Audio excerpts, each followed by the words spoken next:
Okay, welcome everyone. So excited that you are joining us today for our live Q&A book discussion with David Emerald. I know you could probably tell like I'm bubbling inside and I'm so excited to be able to talk with David. I've had lots of different heroes over my journey, and David is definitely one of them that stands out as a soul brother as we've kind of been on this mental journey together. But it's so amazing to be able to actually have you here. Thank you so much for coming. Appreciate you. I'm delighted to be here.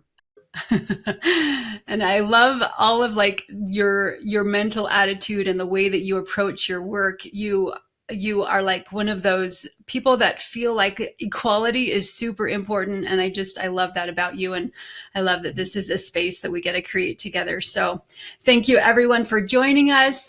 Go ahead and put into the chat where you are coming from, and go ahead and each of us will stay muted in the community. I've gathered all of your questions of what you have presented that you want to ask to David and put those together in a flow. Hopefully that will be able to create an amazing conversation as we talk with David today.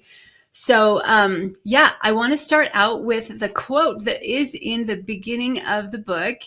And it says, in this short, fast-paced, and wisdom-packed parable, Emerald takes us by the hand and lovingly shows us how our psychological default is to operate unconsciously from a state of fear, often stepping into drama-based roles as a result. He helps us to see how living from fear keeps us small and also keeps others small. We limit our potential and those around us. I lost my place. We limit our potential, said those around us, losing connection to our vision, purpose, and capacity to take full responsibility for our lives.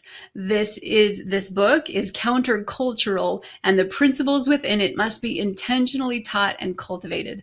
So it's just so amazing how the impact of all the work that you have done has been able to reach so many people. I love it. It says in the intro, this book changes lives, and all the change that you have been able to see over the journey of the last 10 years, actually since 2016. So it's been what? 16 plus the last, Kyle help me with math. So as far as the vision and the impact goes for what you have been able to see for what TED has been able to do, what is your personal vision of how you hope that the power of TED and your work personally will impact the world as we move forward? Oh my goodness. Well, first of all, I appreciate you reading that passage, and I want to acknowledge and thank Lisa Leahy from Harvard's School of Education for writing that. It was really touching when she did that. And she wrote that for our 10th anniversary edition. The Power of TED was actually first published in 2006. So we're coming up on 20 years of this work being around. And to answer your question, I'm just pausing because there's so many directions I could go. Okay. But I guess I want to start first and foremost by saying that I have always held that this work is not about me. It's not about David Emerald. I feel very graced and blessed that what has emerged has come, if you will, through me. And so my partner and I, starting about 2 years ago, um, started acting on a really long-term vision and outcome, which is that TED and the newer three vital questions, and that the center for the empowerment dynamic has the infrastructure, the people, and the financial resources to serve the next 7 generations. Wow. And the 7 generations comes with an acknowledgement of indigenous wisdom of making decisions with that long-term vision in mind. So about 2 years ago, Donna Zajan and I said, okay, if this work is going to live into that vision, we need to have a second generation. And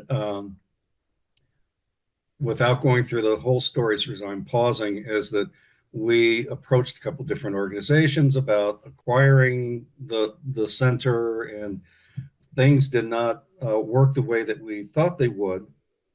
And and again, I don't want to eat up the time with the longer story, other than to say that beginning January 1st of this year, we have hired a chief operating officer who is what, 35, and absolutely represents the next generation. And he and his dad, who we have known for decades, um, are really looking to eventually acquire the Center for the Empowerment Dynamic.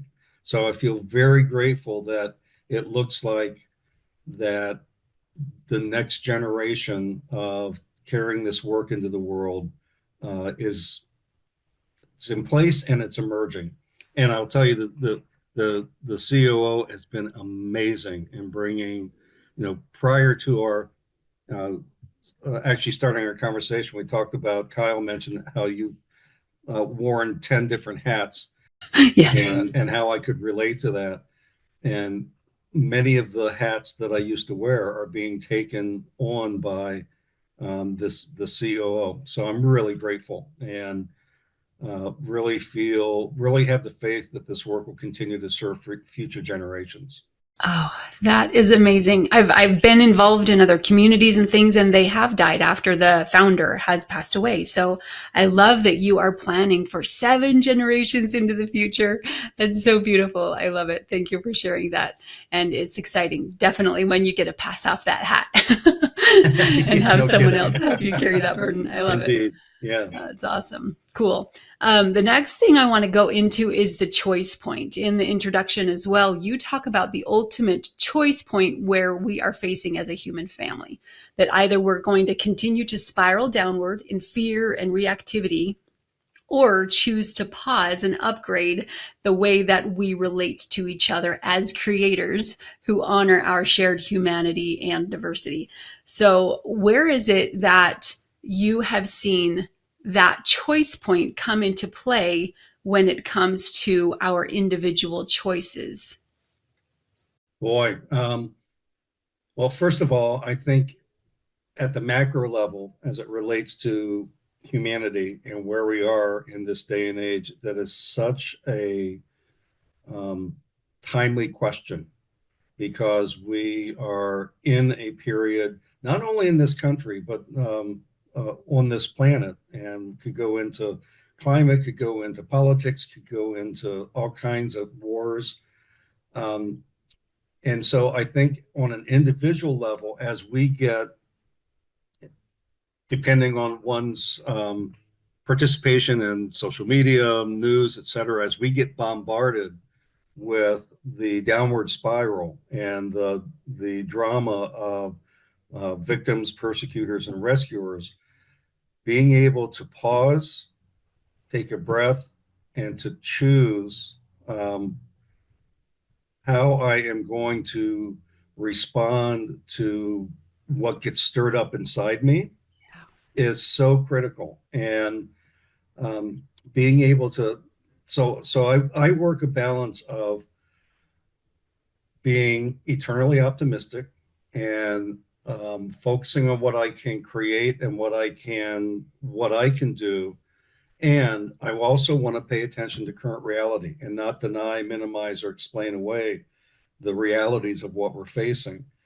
At the same time, part of the choice point is not to get, in a sense, enmeshed in and pulled into the dramas around us. And just being able to pause and say, okay, this is what's going on. What's mine to do? How do I choose to respond? How do I choose to move forward?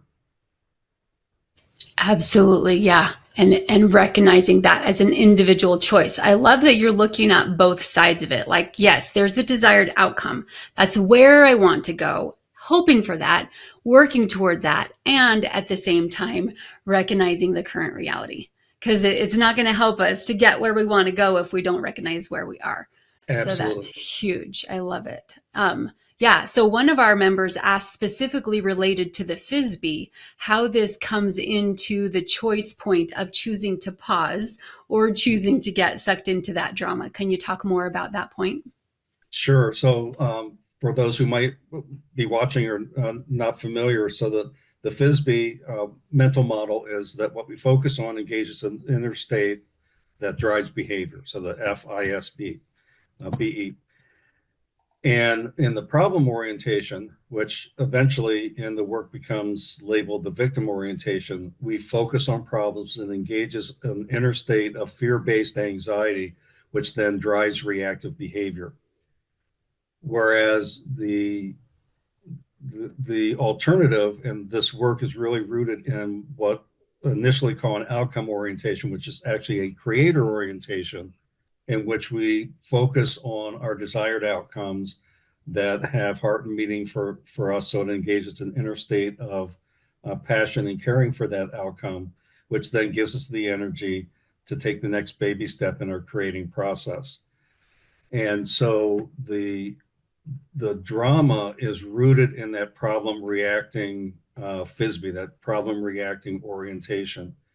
And so if we can pause, and to me, this is one of the critical practices in this work, is frankly pausing and saying, why do I care about this problem that I'm feeling reactive to?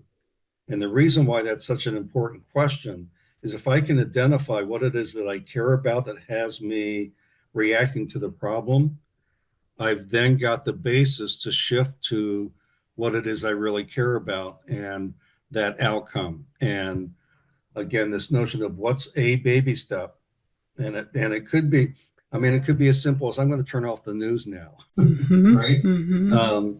Because I want to read something that has heart and meaning for me.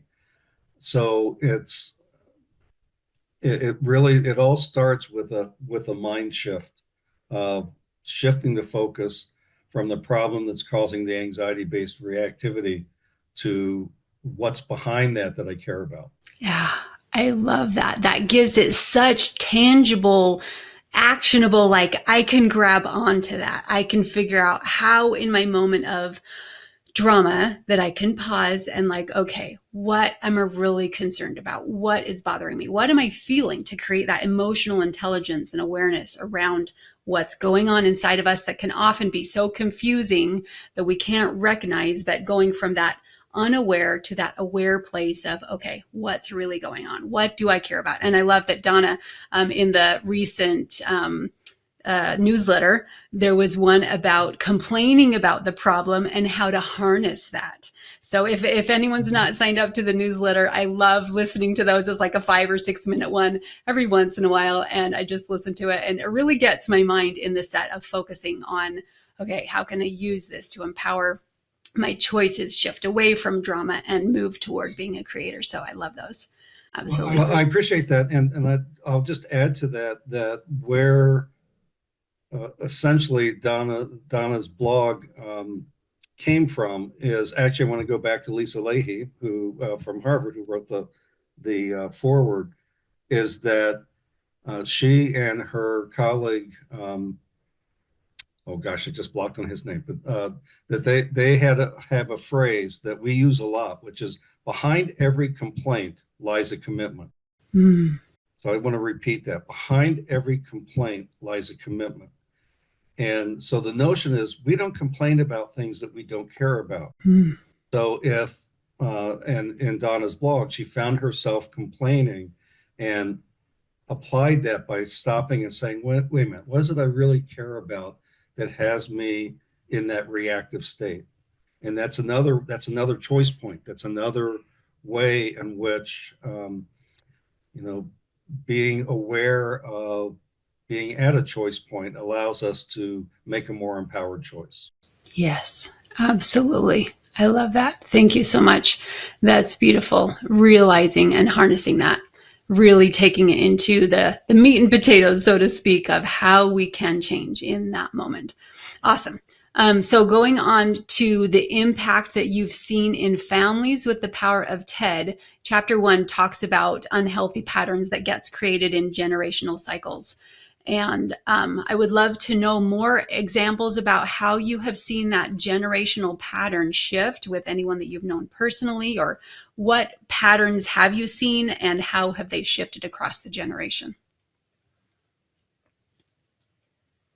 Well, first of all, it is really, really important to acknowledge the reality of generational trauma, and therefore generational drama. And and one of the distinctions that we make that I think is relevant here is the distinction between victimization and victimhood. And victimization is something that we all experience. It's part of the human condition. And I think about it on the proverbial scale of 1 to 10, one being, I don't know, I'm in the wrong line at the grocery store, 10 being all I have to do is turn on the news.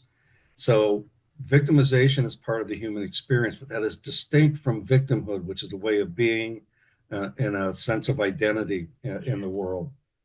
And I can't tell you how many times we have heard of marriages being saved, of um, shifts happening in relationships.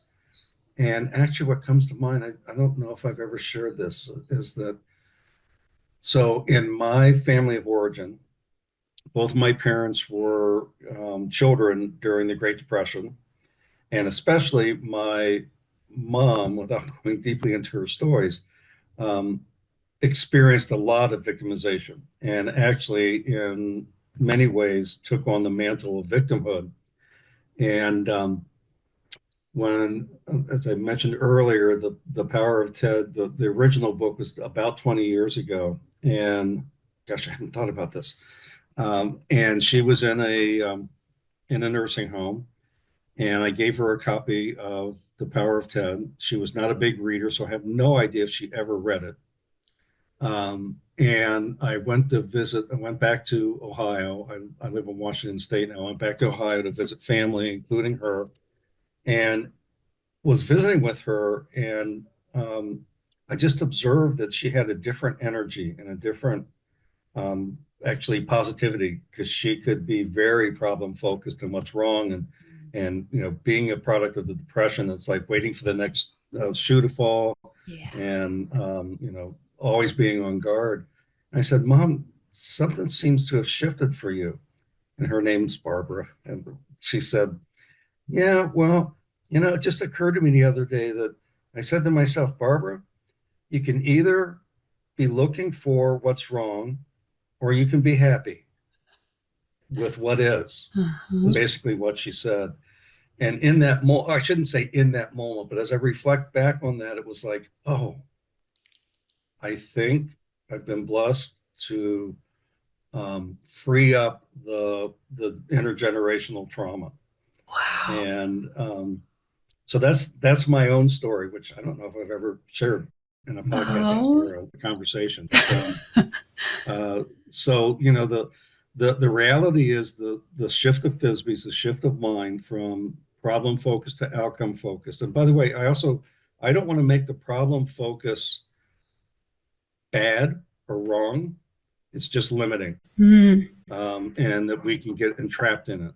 Yeah. So yeah, so that's a personal story of seeing how one can shift and break the trance of that trauma. That's so amazing. Thank you for sharing that. I appreciate you being vulnerable and open. And what a simple shift it is. It's just a focus. It's like a choice, just like when you realized the opposite of victim is creator. She's seeing that own aha moment for herself and like, I can either choose to focus on the problem, or I can choose to recognize what is great right now about my life, recognize what I'm learning, the good things, and being happy in that moment. That's beautiful. Thank you so much. Um, and so we are also looking for ways that your work has been able to impact people in the corporate culture and with their jobs. So do you have any examples that you can share of ways that company culture has been shifted? Oh my goodness. Well, a little bit more background. So, The Power of Ted was written as a fable on what I call self leadership, and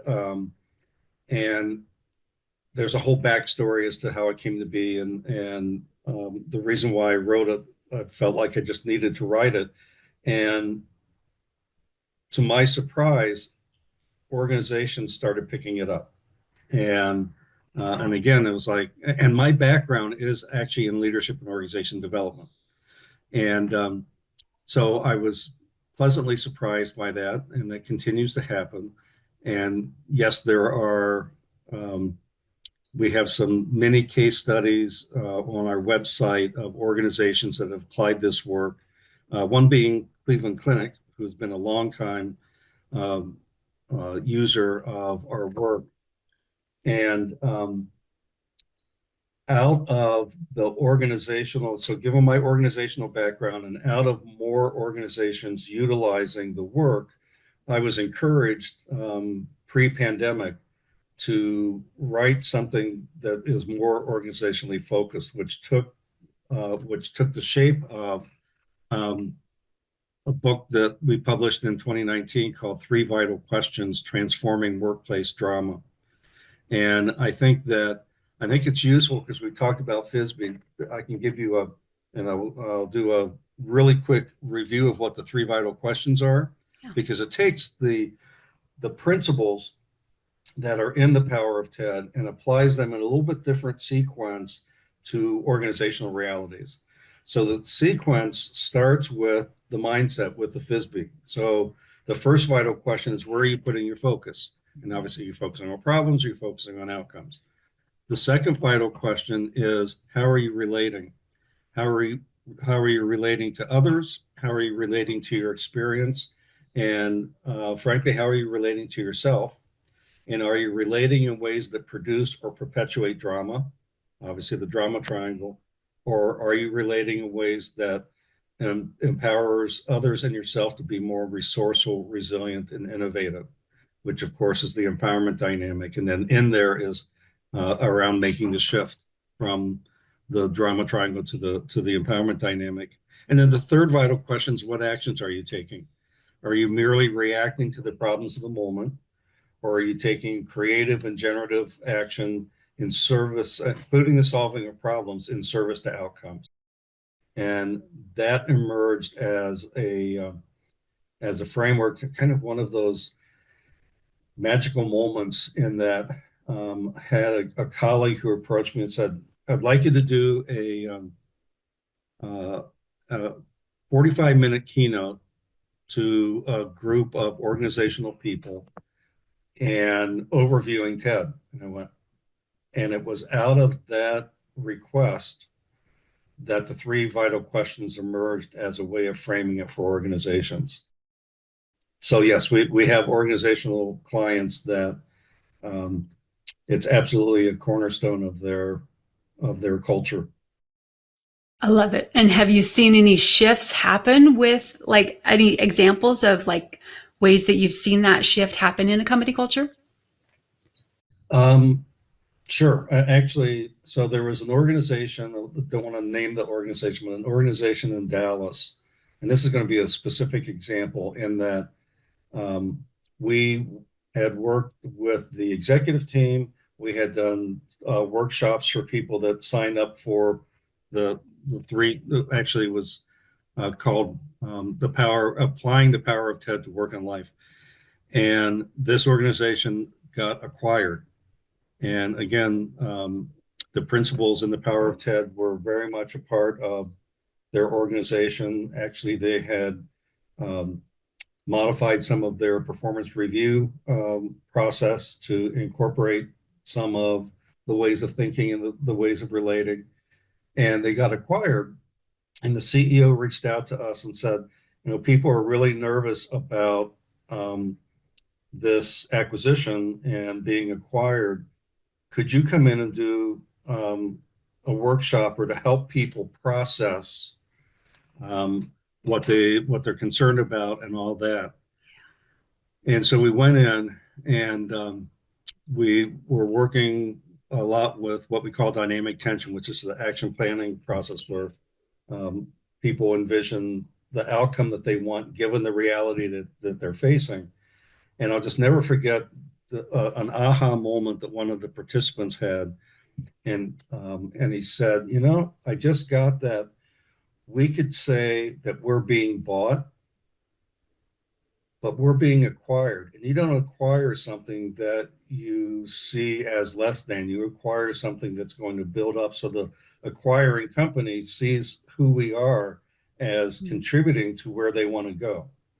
And just that, again, that mind shift, that choice point, just unlocked for the people in that room a whole different way of seeing the experience, while not denying or minimizing that there's anxiety that was coming with that organizational reality. That is so cool. I love it. It is that simple shift. And I love that example too, because I mean, we're hoping and working toward using your content as well to go into company culture and find ways to expand to support companies. So that's a great experience to recognize the power of what these can really do and the real impact that they can have. I love it. Thank you so much. So we were talking a little bit before the call about different ways of focusing on the problem. And you said a little bit ago that focusing on the problem isn't necessarily bad. It's not the enemy. It's not the persecutor, right? And there are times and seasons when we need to focus on the problem to understand it, really dig into it, to break it apart, to like dig in and understand like why, like the complaining part, like why does this hurt? Why is it bothering me? And so I'm kind of curious with traditional therapy, psychoanalysis, it feels like to me, at least with my own past personal experiences, that it continually spirals, ruminates, continually focuses on that problem, to label it, to diagnose it, to take apart again and again, to have the client talk about that problem without sometimes, and I'm sure it's different with each practitioner, without sometimes shifting toward that solution. So I'm just curious where you have seen that the power of TED and these principles differ between traditional psychotherapy. Well, first of all, I will say that we have a number, we certify people, you're going to be getting certified Yeah. in our frameworks. And we have a number of people in our community of practice who are also psychotherapists. Awesome. And so there absolutely is a place for digging in and understanding where does the anxiety that I'm feeling, given this problem orientation, what is its origin, and understanding the roots of that, so that one can shift to more of that outcome orientation.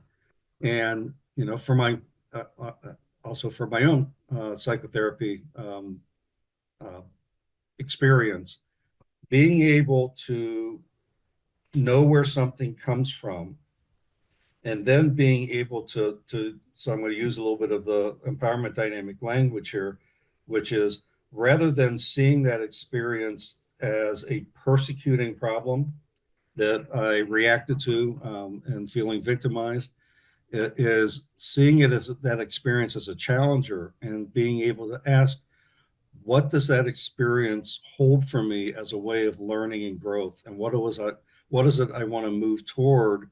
And how do I apply that insight to what I want to move toward? Mm-hmm. And so Absolutely. there is a place for understanding the roots, but then shifting focus to how does that fit into my garden, so to speak. Right? Yeah. Yeah. Pulling out the weeds. And I imagine that it's somewhat different with each person, like where they are on their journey, what stage they're in. Is it a stage where they need to focus on that problem and understanding and dig into it, pull it apart and find out where it's coming from? It truly does help you to feel that oxygen of, oh, I get it. This is why it's happening. And the generational cycles and everything that go into the cause of the problem to truly understand why that's there. So, yeah, I'm sure that the journey and finding that the next step in that journey for each person, it's like, okay, now that I understand the problem, what's my next step? and always inviting people to look to, okay, what do you want to create and how do you make that shift? I do love, I'll just mention really quickly, I do love in my personal private sessions with hypnotherapy and the way that I'm able to guide people in that process of, okay, let's go back to that experience. Why does it hurt? What happened? And what can you learn from it? And truly shifting at, sometimes that's an identity shift or understanding someone else from a different perspective. But it's really amazing combining these principles with what I do. So it's amazing. Awesome.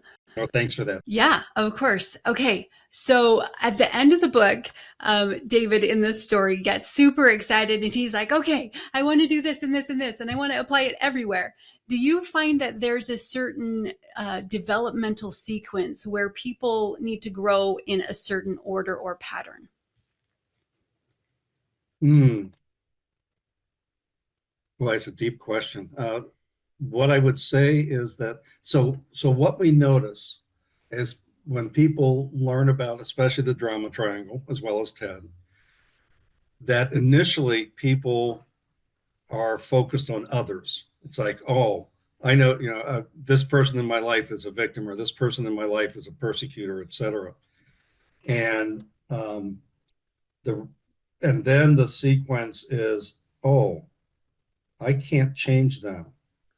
I can only change myself. And then the shift is to, how do I show up in my relationships? How do I show up, and how do I respond to my experiences? And the choice point shifts to being much more internal. Um, and then it can become, broader in terms of family system, team, organization. Mm. But it tends to uh, start, and it's fascinating because it does tend to start being outwardly focused, then inwardly focused, Mm. and then being able to bring that into a greater awareness of human systems. I love it. I love it. And it does parallel my own experience. So I'm curious, like, okay, does my experience parallel other people's experiences? And I'm always looking for those patterns that happen in that developmental sequence. So that is exactly what I experienced as well. Like at first noticing and the problem, the victim, pointing fingers, and then like, oh my goodness, okay, what can I do to change this? Who am I? And finding out that internal growth. I love it because it's been like from that experience of personal development first, and then with my family, like the baby steps into how can I use my voice? How can I share how I feel? What is it going on here? And using the family experience as the incubator, so to speak, for what one can do in the community or at work as a leadership position. So it really has been that inward to outward growth sequence of influence. Yeah. Well, I appreciate that. And something I feel like I really need to emphasize is that once one learns, again, especially about Cartman's drama triangle, which we call the dreaded drama triangle, is to not weaponize this work.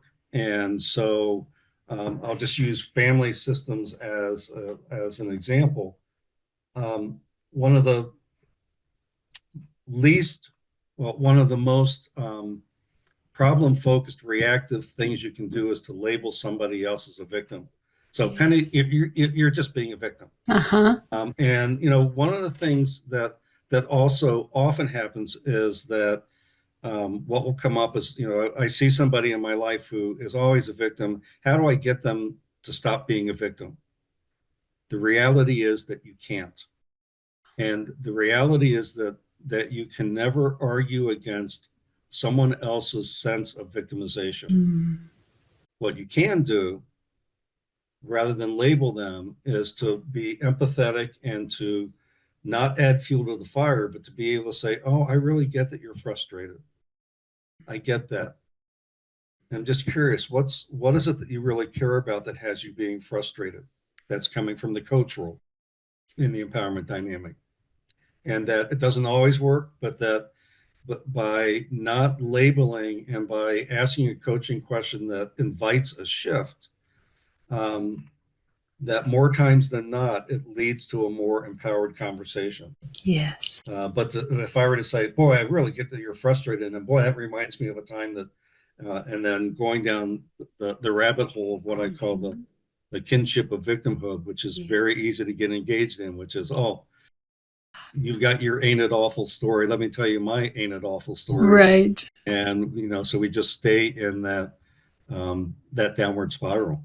Yeah. Yeah. And it's almost like you get locked into each other and keep spiraling together because you're feeding it to each other. I love it. That's so empowering to recognize that that one simple conversation question of, okay, what am I going to do right now? This person is showing up in my life. They're complaining to me. They're coming to me. How can I support them? And I think it helps too to recognize where we on our journey and how we want to become coaches or where we are in that I really want to step into that helping the world to become a better place. I want to step into being a creator. I want to step into lifting other people and helping them to shift. So really being intentional, pausing in that moment and okay, how can I show up for this person right here in this moment to help them shift? Calling them a victim, saying they're a persecutor, not going to work, right? Downward spiral, going the wrong way, shifting into curiosity. We had a session this last week of curiosity and how that shifts into, okay, what's going on here? What do you care about? And how did you say the question again? Say that. Oh, I think I said so. So I get that you're frustrated. What is it that you care about that has you feeling frustrated? Yeah. What is it that you care about that has you feel? I love it. Okay. Yeah. Yeah. And just really empowering. Go ahead. And part of this dynamic, I think, really starts with, as challenging as it may be at times, is being able to see the other as a creator in their own right, whether they're acting like it or not, and whether they know it or not. But to be able to choose one's response to the relationship that's showing up in a way that um, is inherently acknowledging their creator essence. Yes, I love that because that is like what we react to, the way that we see them, right? If we see them as victims, oh, you're acting like a victim. Emotionally, we're naturally the default response. We're going to react to that. One of the vision images that I have, I always teach people in our community, the brain is programmed by three things: images, words, and emotions. So the images of how I try to imagine other people, sometimes it's like, the experiences that we go through causes mud, so to speak, to get stuck on the outside of our bubble. And that's the way other people can see us, through that mud and through the victimization and the hurt and all of that. But being able to see inside of, who are you inside of that mud? Who are you? And giving them power, because we've recognized our own power, that we are creators, and we acknowledge that light and that power inside of them, that they can become creators, and giving them that space, holding that for them and asking that question. So Yeah, holding that space for them and with them. exactly. Yep. Yeah, that's so great. I love it. Okay, so a couple of weeks ago, Kyle and I were driving, listening to, I was reading the book to him, and he's like, oh, this would be an amazing movie. So have you ever considered making this into a movie? Um, many years ago, there was a woman who I've lost touch with, who was a screenwriter, who did a draft of how, well, I shouldn't say a treat, I think it's called in the industry a treatment of how this could be made into a movie. But it never went anywhere. Ah, And so would be open to it, mm-hmm. but have not really pursued it as a creative project. Cool. Well, So, maybe we can inspire someone that has that gift, and they'll step into being their creator and create that. That would be amazing. I will share. Actually, this just came up a week or so ago. But so a TV program that really got to start watching is Ted Lasso. Okay, I think I've And heard of it. Yep. yeah, and again, I've heard about it for years. And there was a guy who reached out to me a couple years ago, and then he's resurfaced, that he said that he sees so many parallels between the Ted character in the book and Ted Lasso. Mm-hmm. Ted Lasso is a soccer coach and has all these positive approaches to motivation, et cetera. And and he asked, is did Ted Lasso have any relationship to the power of Ted? And I said no. but but there's some possibilities Yeah. there. Yeah. We actually mentioned it to Kyle's sister and she asked the same question. Oh, really? Yes, Okay. exactly. Yep. So they're not the only one asking that. So it is quite cool. Awesome. Okay. So one of the quotes that I found this last time, I've been studying this book for a couple years, and then the three vital questions this most recently. This most recent time, I found a quick quote in the front of the book that I had not recognized before, and it has come up the last couple weeks in our live group sessions.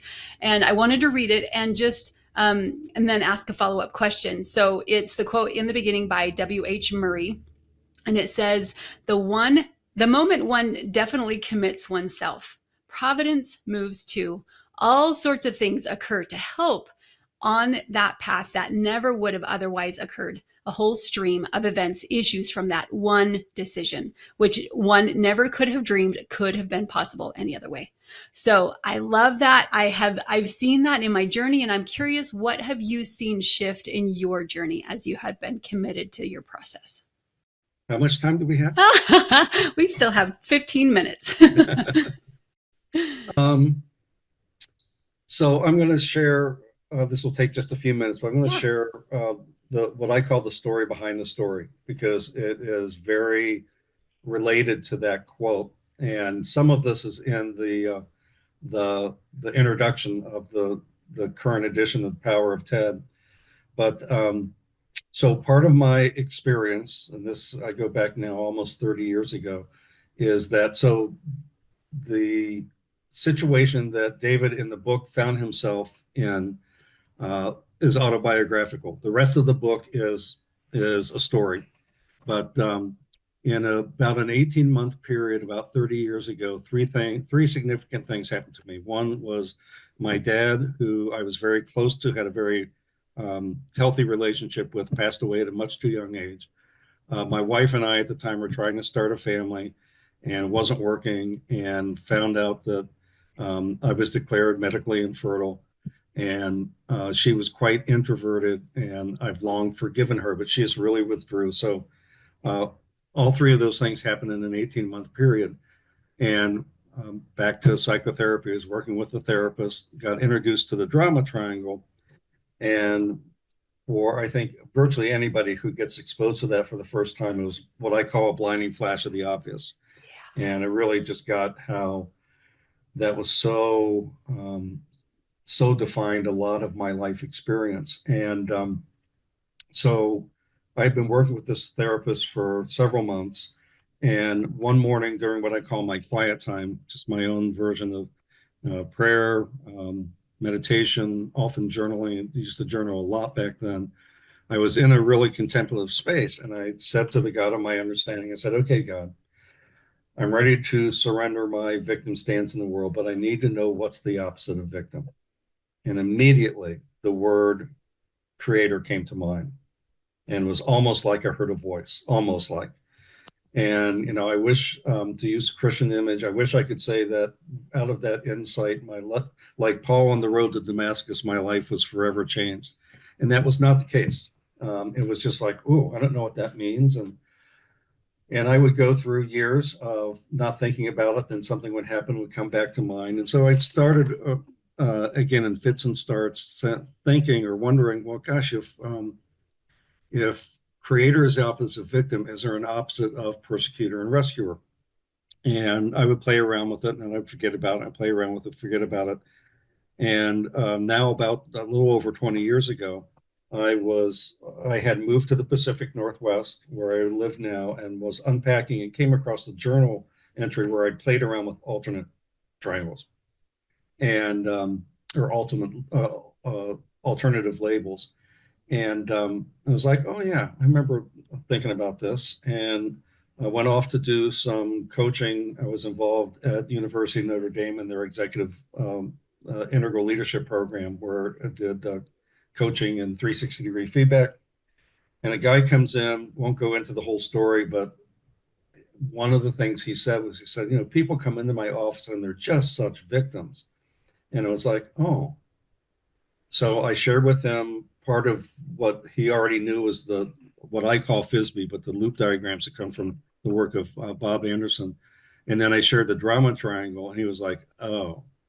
And then I shared what I didn't know what to call at the time, but became TED, and had different labels. And part of the background of this guy is he had a deep Christian faith, and the labels at the time was what's become challenger, that the opposite of persecutor was teacher. So kind of what has this experience come into my life to teach me? And the opposite of rescuer was servant, being of service to the person who's in the creator role. And we get done with the coaching session, and I looked at him, I looked at the whiteboard, I looked at him, and I said, creator, teacher, servant. Can you think of 3 words to better describe the life of Christ? Yeah. And he was like, oh no, I get it.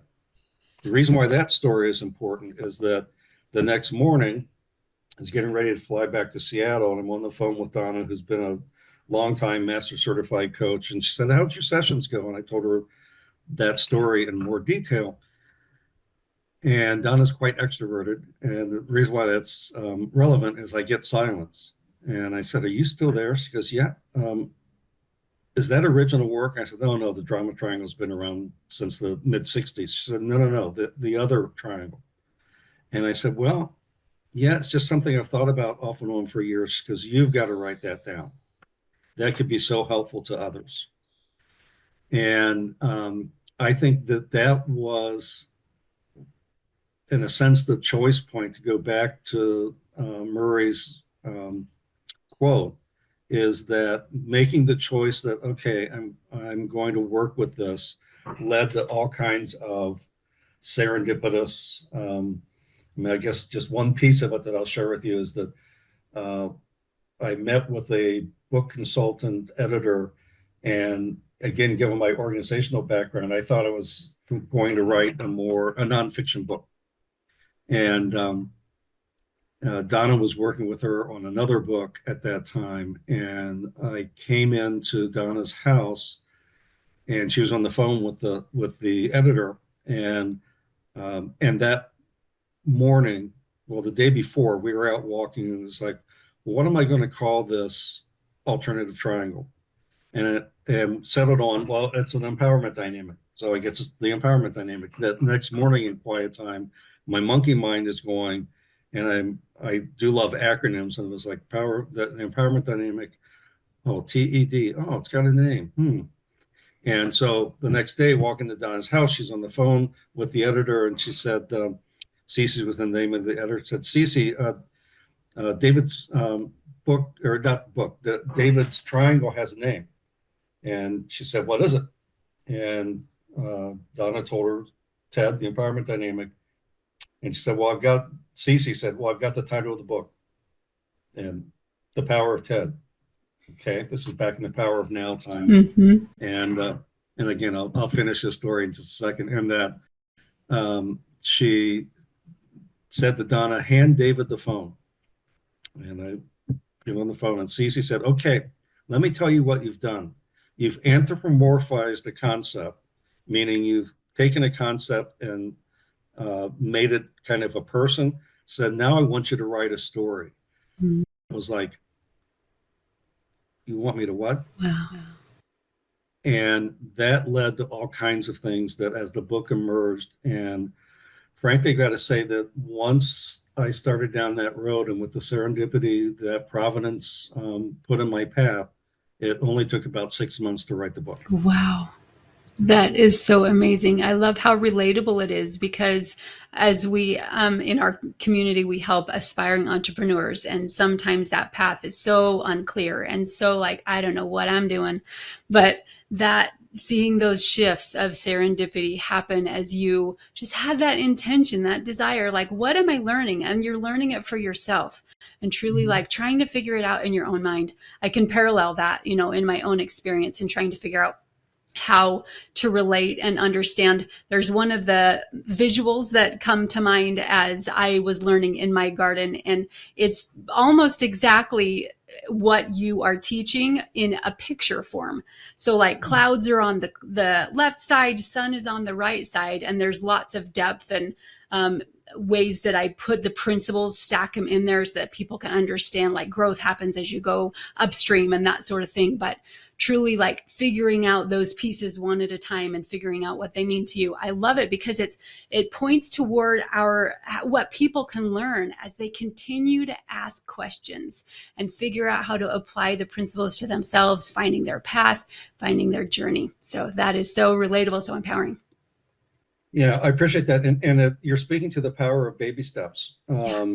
If I would have said, oh, I've got to outline this whole book and I've got to figure out all this, things just emerged. That's all. I'll give you one other really quick example. So I was writing one morning and knew that I needed to bring in a female character, had gotten some feedback that had already established that Ted and David were going to be on a beach talking to one another. And so the Sophia character kind of emerged. And as I was writing, as Sophia came to meet with them, she had an exercise band on her wrist. And I just remember writing that and going, why does she have an exercise band on her wrist? And I just kind of kept it there.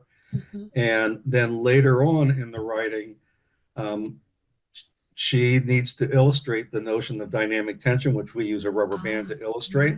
But she took off her exercise band and used the exercise band as a way of illustrating visually dynamic tension. It was like, oh, that's why that was there. But it was not something that I said, oh, I'm going to have Sophia have an exercise band that she's going to later do. Yes. Just some magical moments like that in the creative Exactly. process. Yeah, I love that as a perfect magical moment because it's not something you premeditated. You didn't think about it. You didn't place it in the story intentionally in that spot, but the ideas continue to come to you one little baby step at a time. And you're capturing them and you're writing them down and you're like, okay, I have an intention, a desire, what I want to do with this. So that's so beautiful. And I love it. It makes it attainable, I believe, for anybody that's on their journey that they can truly use baby steps to accomplish what it is that they desire to create. So You got it. You thanks for got it. that Well said. example. Awesome. Cool. Okay. So I love synergistic leadership. And I don't know if that's not a common word we use anymore, but in my power statement, I have the synergy as synergistic leadership as a way to empower other people and also ways that I want to move into the world. I'm curious in the ways that you have been able to bring TED to other people. Have you found other people to collaborate with and to join with that are on the same road toward the vision that you're creating? Oh, absolutely. I mentioned earlier that we have three vital questions certified trainers, which you're going to become. Yeah. And I would say probably about 30% of them, but about 70% are um, consultants, therapists, coaches, et cetera. About 30% are internal in organizations. And I mentioned earlier Cleveland Clinic. Do like dropping that name, but Mm-hmm.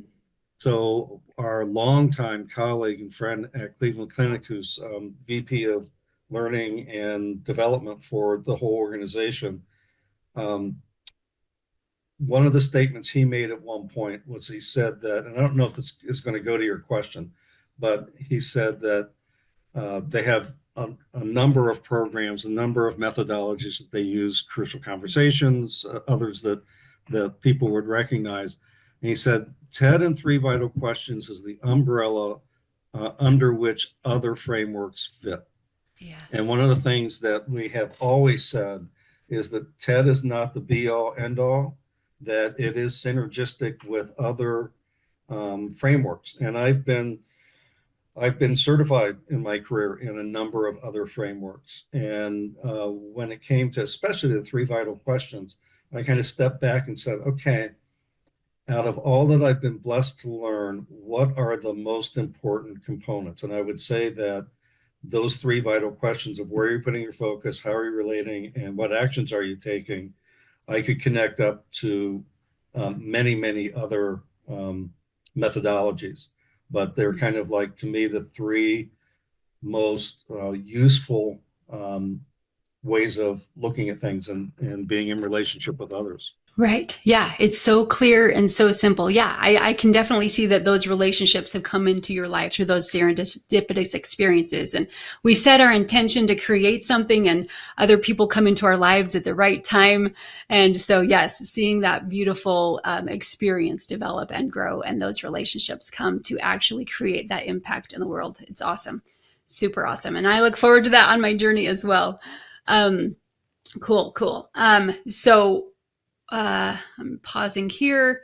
There is just a few minutes left, and I would love for you to share if anyone else is interested in digging deeper, in becoming a part of this vision, in spreading their impact and finding where they fit in. If they feel called to this work, what would you recommend as their next steps?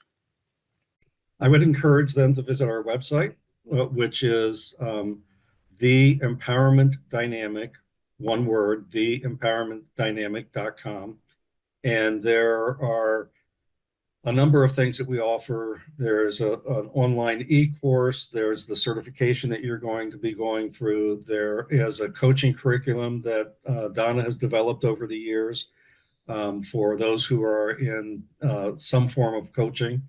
Um, and you mentioned the newsletter or the blog, which if you go to the empowermentdynamic.com, there will be a pop-up to see if you want to invite you to subscribe to that. And we publish it on a weekly basis to keep the ideas and Donna has really taken ownership of that blog and is really writing from very vulnerable personal experience now, like the one that you referenced around her, Yeah.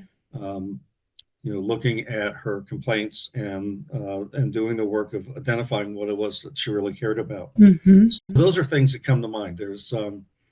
There are multiple opportunities that you can explore on the website. Cool. Yeah. And just like listening to that call and finding the next step that is right for each person. I love that. There is definitely a huge, vast opportunity of learning here. And I've never felt so like aligned with a framework of how this can truly impact the world. So I'm so excited to be able to continue to work and take it to the world and help our community understand it better and take it into corporations and really having impact in the home of how we can make the world better. Yeah, to come full circle to where we started the conversation, we are, as humanity, we are, I think, collectively at a choice point with all that's going on in the world. And we can get mired in the drama and the negativity, or we can pause and make empowered choices as to how we want to contribute and how we want to move toward a world that works for all of us, that um, brings us together rather than divides us. Absolutely. Yep. And it is a choice. It is a choice with each of us. And I love that Donna's example shows that that choice is changing herself. And just like you say, it starts with us. It's us as individuals changing ourselves and lifting others. And that's truly the whole vision that's guided me over the past 20 years as well. Good for you. Yep. So awesome. Well, thank you so much, David. It's been such a delight and joy. Thank you for your insights, all of your wisdom, and everything that you've done over your journey to empower others. Truly amazing. Thank you, Penny. Thank you, Kyle. Thank you, everybody. Here's to the creator in you. Awesome. Thanks, everyone, for joining us. This recording will be in the membership area as soon as possible, and we will see you next live session.